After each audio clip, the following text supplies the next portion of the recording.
Yes, everybody, and welcome to the Sportsman Bet. My name is Stephen Howson, and I am joined, as always, by Anton. All right, son. All right, my mate. It was international break this weekend. It was, and it was one of the better international breaks. I never looked forward to them, but I quite enjoyed this one. 2 performances from England, 2 wins, 10 goals. What do we reckon? Don't get giddy. Everybody's like, just gonna win, I don't know, everything, ever. But England always qualify with an almost or actual near perfect record. You're right there, but it's refreshing. Some of the style of football that we're playing now and the youth, that mixture of quality with youth as well is a potent mixture, that's Steve. It's a potent mixture. I know we had players like Sancho, Declan Rice, Hudson-Odoi we've seen over the weekend. I'm mad that Hudson-Odoi is not even starting for Chelsea on a regular basis and he's playing for England. He's not even started in the Premier League, and for me there is too much hype around him. Too much hype at the moment. It would almost be as ridiculous. Imagine Mason Greenwood was getting a start for England. I mean, I love the kid, but like, it would be ridiculous to throw him in right now. He always played in the Champions League quarter-final, round of 16. Play him, obviously. Madness. But on the whole, you've got to be pleased. And hang on, can I get a vent? I'm going to vent. Go on. Where's Wan-Bissaka? Because you're talking about people that, for me, Wan-Bissaka's probably good enough for young player of the year. He's not going to get it because they pick people out of 24, which is ridiculous. But young player of the year, for me, Wan-Bissaka all day long. And if you look not going to get it though. If you look at his stats, he has one of the highest percentage tackles in the Premier League this season. And he should have been in the England squad. I understand why they're pretty stacked at fullback, but he offers something totally different to the ones that they're picking. So for me, he should have been in the England squad, and he should win Young Player of the Year. He's absolutely mint. And a person who I think is going to win Young Player of the Year, Raheem Sterling, hat-trick on Friday night. That for a segue. Yeah, I mean, Raheem Sterling, I do think it probably is ridiculously going to be someone that's in the mix there for Young Player of the Year with the experience that he's had. But yeah, he's in a pretty good vein of form at the moment for club and country. Finally getting the plaudits he deserved. I don't know if it's starting to swing too far one way where people are almost becoming a little bit patronising with him now. That's what it feels like sometimes. It was way too over the top, and the abuse behind him did have some possibly nefarious reasons behind it from some aspects of it, like the way some of the things that he was doing was getting reported versus some other footballers, should we say. And I think that people are wary of that now and aware of that, which is a good thing. I just be careful of it going a bit too far away and becoming a little patronising. But he is deserving of the praise that he's getting. He is playing fantastic for club and country, which I wasn't sure was the case for definite during the World Cup. I thought he got a bit of a rub of a green, but right now he's absolutely mint and fully deserving of the plaudits, although I don't think he should be getting Young Player of the Year just because of his age. Completely agree. And another young man I was impressed with on Friday night was Jadon Sancho, and I've seen some rumours that he might be going to United this summer. What are your thoughts on him, and would you have him at United? Loved him for a few years. We used to go and watch United and City under 18s. You would see Jadon line up and that Brahim Diaz, and there's a couple of others as well that you'd go, phew. But he was really one of them where he'd get the ball and you would hold your breath and you'd be like, something's going to happen. And that was when he played on the left. He'd play on the left and he'd come inside, but on this right hand side that he's played for Dortmund now and where he's playing for England as well, he's offering a lot of balance and he's putting crosses in rather than coming and creating goals for himself too much. So Jadon Sancho, I think, would solve a lot of problems at United. I think he's not the biggest City fan in the world, so I imagine he's probably going to come and want to take part in what's going on with United, and I also believe he's very good friends with a lot of the United players. But the rumoured numbers, mate, £100 million for a guy after one season. I think we've got players with unlimited potential in our own academy that we can't take the mickey out of City for losing someone of Jadon Sancho's ability if we buy Jadon Sancho limiting our own players of crazy ability as well. The same with Hudson-Odoi. I've seen him link with United this week, and as mad as it is for him starting for Chelsea, giving that academy player from another academy chance over our own is ludicrous to me. So yes, Jadon Sancho would be fantastic, but not at the price he's quoted. I'd rather see us develop our own. And should Hudson-Odoi be looking at maybe a move like Sancho did to somewhere where he's going to start regularly? That's what he's trying to do. I just think Chelsea don't want to let him do it.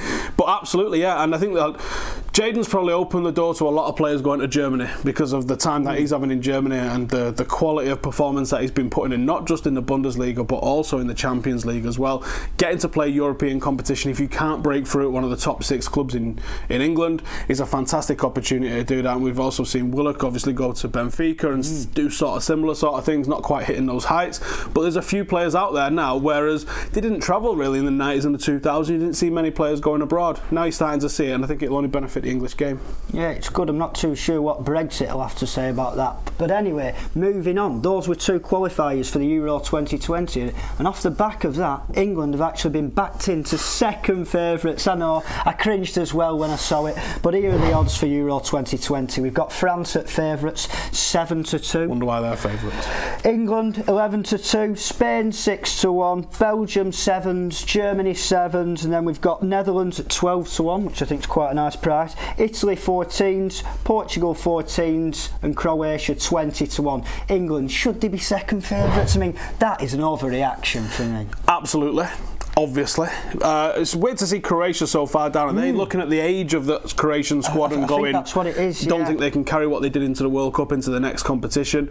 Look, writing the Germans off, we all know, is never a good idea, despite what happened at the World Cup. Same with Spain. France are going to be there or thereabouts because they have got a production line at the moment. But I've got to give it to Gareth Southgate. He has made England believe, and he has got this team playing confident attacking football. And if you can score goals, and they can, then you are a threat in any competition. You only got to start scoring a couple of goals in that over a 3-4 week period, and you end up with some gold at the end of it. So second favourites, not sure about that, but in the mix, I think so. And for me, France at 7-2 here is an absolutely brilliant price. I can only see them being even better by the time you. With the confidence of being able to win a World Cup. Come on, my man. I almost think this is a similar situation to when Spain won the tournament in 2008, and they went on and won 3 tournaments in without the possible blood doping, allegedly. Yeah. And France, I'd be getting stuck in. I think there might even still be a bit of 4-1 available in places, but for me, they are the bet, and I think there'll be something like 5-2 coming to the tournament. Wow. But before that, this summer we have got the UEFA Nations League. I want to go.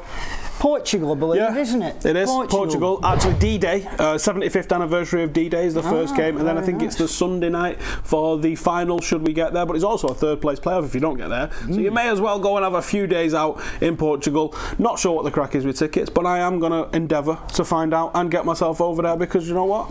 I enjoy it. Why not? Why not? And here are the odds. A bit of footy. We've got 4 teams in there. We've got England, Portugal, Netherlands and Switzerland. England favourites for this. Well, you saw with the odds that you got with Netherlands there for the actual competition in the Euros, right? And they are not fancied. I think England are going to turn up. They've got to watch out. There's obviously a couple of good players. De Ligt and Van Dijk at centre half. We play the Netherlands in the semi-final. Yeah. So yeah, that's who we've got first. And then you've obviously got Memphis up front, and you've still got some dangerous players in that Netherlands squad. But I do think England, like I said, playing with confidence at the moment. I think they'll sweep them aside, and then you've got a final. Can you overcome Portugal in Portugal to win it? Because I think they're probably going to get through Switzerland, and then, I don't know, it could be a good little weekend out. So I'm interested to see how it goes. Wasn't a fan of the Nations League when it came in. I thought it was just a repackaged, friendly I'm exactly the same, and I've been moaning about it in the office. Some of the lads are spunking themselves already about it, and not for me. Calm down, calm down. Even if we did win it, I'm not classing it as a big tournament win. But you better believe the press will. Come summer, you know, I'll be there at Beer Garden singing "Football's Coming Home," 8 pints. Nations League trophy tattoo, everything. No messing about. Definitely. But anyway, on to Man United, Steve, and they've got quite a... What's that face for? What's that face for? Have you seen our fixtures this month? You're getting nervous. We're getting down to the business end of the season, aren't It's like knowing that you're going to school and getting beats off the big bully, but there's 8 of them, and they all want to smack you about. I mean, even we got Watford this weekend, and that is like... Well, it should be a straightforward game, but will it be? Then we've got Wolves, who've just given us a paste in last week. Then you've got Barcelona, minor inconvenience, I guess. After Barcelona, you're looking at, you've got West Ham, you've got City, you've got Chelsea, you've got a second leg with Barcelona. You're just like, oh my, when's it going to end? Well, May is when it's going to end, because I don't envisage us going much further than Barcelona. It's going to be a busy 6 weeks, that's for sure, isn't it? And Watford first up on Saturday. How do you see that one going? I'm more hoping than thinking, because I think United's injury crisis, despite the fact that everyone who pulled out from international duty is now reported for training and it looks like they're going to be fit. Fit is a different thing, because I know Marcus has been playing with a genuine injury for over a month. It was baffling why he even met up with the England squad, let alone he was the last to pull out on Thursday just before the game. So I think it's very, very I think it's very real that Marcus is injured. Now, they're saying he's going to be available for the Watford game. Available and fit. Well, we've seen him available for the last 4 weeks. We haven't seen him put in a performance because of the ankle injury that he received on the back of that horrendous tackle from Jordan Henderson. So, without him, and rumoured now that Lukaku may not also actually be fit as well, United got problems. Who would that open the door for then to come in, maybe? It could open the door for Mason Greenwood, but I think Ollie's more likely to go with Tony Marshall. Yeah. I think he's more likely to go with maybe Jesse Lingard. And that's probably who you're going to start seeing up front. I would love it to be Mason Greenwood and for him to have finished the season that Marcus had a few years ago and really see us over the line in a couple of competitions. Barcelona though, mate, come on. Everyone's like, oh, it's the worst Barcelona team in decades. Oh yeah, right, it's still better than like 900% of teams in the world really ever, innit? Oh my God. Did you see that hat-trick from Messi Messi's the on other another week? planet, Jesus the guy, isn't he? Christ, he is absolutely filth, that man. Genius, absolute genius. And I think that's a week on Wednesday or something. A week on Tuesday. Smalling marking Messi makes you want to rank up, doesn't it? He knows his weakness though, I've heard. He may know a weakness. Do you know all he's done there is set himself up to be memed up to death in about 10 days' time. He's providing us boys with some content, that's what he's doing. So cheers, Chris. But I am not looking forward to that game. I mean, I am looking forward to that game. Seen Messi but at I Old am Trafford. not looking forward to it. Well, I've seen Messi at Old Trafford, it's not a drama. He's seen before. He's seen before as well. And he didn't win either. And I know we're going to be speaking about it a bit more next week, but do they have a chance, United? We have a chance. I mean, we have a chance. I mean, it's a small chance, but we have a chance. Look, it's two teams. We've seen upsets all over the place. Yeah. You know, we've seen Liverpool get to a Champions League final in the past. Yeah. They had no right to be there. They beat some teams they had no right to beat. Can United do it? Yeah. Will they do it? No. So I think that's the bottom case. Barcelona was the nightmare draw for us. Yeah. If we'd have drawn Porto or something like that, I wouldn't have expected us to go through, but I would have been confident of going through. Barcelona, you go, look, Ollie's done a lot since he's been here. He might be a good manager, but he ain't no magician, and that's what United need. Unless we're allowed to make some emergency signings, or I don't know, jab up Man Utd with a load of steroids, there's nothing that United are going to be able to do to be able to get through these. I don't think at the moment. Messi's in too good a form. I don't care what else is going on at Barcelona. If he plays and he plays well, we don't have a hope. And he has a fantastic record against English sides. 20 odd goals, I think. Hasn't he got a better record against the English top sides than some players who play in England? He does. Think about that, how often he actually plays against English top sides versus people who actually play their football in England. Ugh. Unbelievable. And we've mentioned you've got Watford at the weekend. Never scored a Premier League goal though. Following on from that, you've got a tricky trip to Wolves on Tuesday night, and as we know, you defeat there in the FA Cup the other week.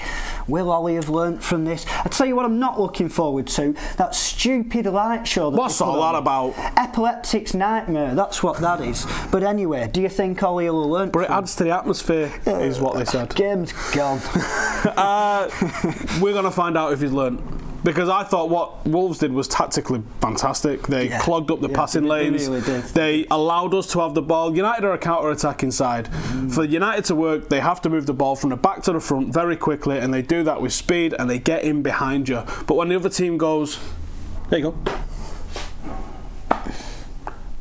That's when we run out of ideas. And we also run out of ideas when Paul Pogba's the only playmaker and we can't get him on the ball high enough up the pitch. So I hope that we maybe bring in a Juan Mata alongside. We didn't need two defensive midfielders. We only needed one. We probably didn't even need one, because when they attacked on their own. If you look at the goals that they scored, the way they started those attacks was one man crossing the halfway line. Come on, man. We don't need two defensive midfielders to deal with that. That's what the defence is there for. We don't need that. I think United have got to go with another playmaker. I would look at Juan Mata playing as a number 8 in the David Silva style role that we've seen, alongside Paul Pogba. Give a better balance on that right hand side. Give us another option, because too often it goes through Paul Pogba. Too often we get clogged up. Tony Marshall was just standing on the touchline, not doing much. If you're going to play the two up front, they've got to be a partnership that goes left and right. And I think if we can get that right, we can overcome them. But I expect another difficult game. They've got a fantastic way of playing against top 6 sides, and that's why they've got a great record, and that's why they're as high up the pitch in the league as they are, because they're a good team. Two tricky sides. Wolves 7th in the league, Watford 8th, who you've got on Saturday. It's no tapping, is it? It really isn't. And what would your bet be for the Watford game? Watford, I'm going 2-0, 7-1. You can get on that one. 7-1, yeah. I think it's a straightforward 2-0. Yeah. I'm hoping it's a straightforward 2-0. I can't see them absolutely demolishing Watford. I mean, they deserve to be where they are. They've had a really good season. I think they're on for the best ever points tally in the Premier League era. And fair play to them, fair play. We've slipped up against Watford in the past, but I'm hoping and sort of thinking as well, it probably won't be this time around. Hopefully the players had a little bit of a respite. We didn't send too many on an international break. The lads have got together, done some good work in at Carrington. Hopefully we go for it. And I tell you another lad who's done some good work this week, and that's the Sportsman Squirrel. And I spoke to him as he came scuttling through the office again this week, and he has got a treble for us this weekend. It's a 4-1 treble, £20, returns 100, and you'll be pleased to hear, Steve, the first team is Man United to beat Watford, and the Squirrel said it's a routine win, and you know what, I'm with you. So that's the cornerstone of this week's treble for the Squirrel. Man United to beat Watford. Number two, I was a little bit disappointed with this one because he's gone for Aston Villa. They're at home to Blackburn Rovers, my club, but the numbers speak for themselves here. Rovers have only had one win on the road since October, and we've conceded 16 in our last 5 away from home. That's got to sting. We conceded 5 at Brentford, 3 at Rotherham, and we're not in a good bit of form, to be honest. Villa, on the other hand, they've won the last 4 on trot, and they've now scraped up into 6th place. They're inside the playoffs. No cabbages thrown this weekend. No cabbages thrown this weekend, and they're coming into form at just the right time. You get about 1.6 on this on the decimals, and I think that they are a great bet of Villa. I'd almost be tempted to go on the handicap there, but they are the second one in the Squirrel's treble. Rounding it off, he's gone for Tranmere. Tranmere at home to Carlisle this weekend, and Tranmere got promoted from the National League this season, and they are having a fantastic season. They're up to 5th now, inside the playoffs, and they actually have the top goal scorer in the top 4 English leagues, James Norwood, and he's on 28 goals now. Carlisle, on the other hand, they've been having a good season, but they've let it slip. They've only won 1 of the last 9, and you can get about 11 to 10 on a Tranmere win here. They're at home, and that for me is an excellent price. So we put them together: Man United, Aston Villa, Tranmere. You've got yourself a nice tasty little treble at 4-1, £20 returns 100. If you want to have a do on that, the link will be there below. And I think you've got one more bet for us, haven't you, Steve, for the Wolves game on Tuesday night. If you can find out where you can get this, and we'll throw a link in the description for where you can find this. I think United are going to come from behind to win 3-1 against Wolves. I think we're going to get an early shock, calm ourselves, and go about our business. Put 3 past. I actually don't think this, but it's a good bet. And we are going to come from behind and beat Wolves 3-1, and that is 20-1. Now that is worth a nicker, I reckon. Not a bad shout at all. That I can see it happening. An early goal for Wolves, maybe. And everyone goes, "Oh Jesus, it's happening again!" And then actually United just go through the motions, put 3 goals past them. And fingers crossed. Then we get a good week off before we play. I don't know, just Barcelona. Barcelona. You're not going to see away leg, are you, Steve? Not at the moment, but maybe if that bet comes in this weekend, maybe I am. You never know. And we'll be back next week with more, won't we? All the analysis for Barcelona. Oh God, yeah. Thank you for watching. All the links are in the description, and we'll see you in the next one. See you next week.